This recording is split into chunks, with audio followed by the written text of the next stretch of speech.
Hello everyone, welcome to another cool math problem. What's the shaded area with trapezoids? And all we know is that this line down here is 5 centimeters and that this angle is 45 degrees. Let me show you. So the first thing we're going to want to do is draw a line cutting through right here.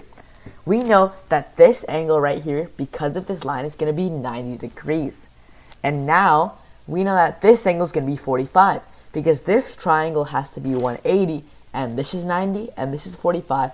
So this has to be 45, so they all add up to 180. Now, since this is 45 and this is 90, that means that this angle right here is 45 degrees. And since this is 90 and that's 45, we know that this angle is 45. Now we can use the notes of a 45-45, 90 triangle to find out that if whatever the legs are, in this case x, the hypotenuse is always going to be x times root 2. So that means this hypotenuse of this triangle is going to be 5 root 2 because we know one of the legs is 5, so the hypotenuse has to be 5 root 2. Now we can create another triangle right here.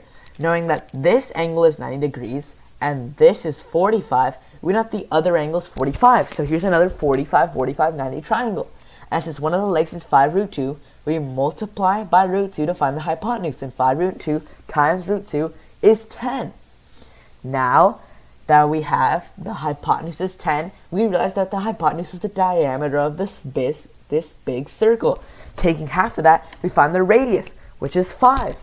And now that we remove that just so we can get some space, we can draw another line here to make it 5 centimeters. Now this is 45 and this is 45, which means this other leg has to be 5 centimeters because of our notes from before. Which means this is congruent to this triangle, which means now that we have both our legs and the radius, we can start plugging into formulas and doing some real math. Okay, we have to find the area of a sector, which is this quadrant of this circle, so we can cut out this little piece, which is this formula.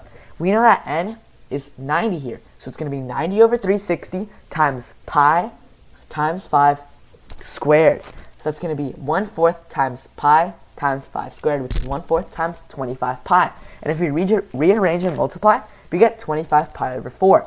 Now that we have this sector, we have to subtract the area of this triangle, which is base times height over 2, which is 5 times 5 over 2, which is 25 over 2.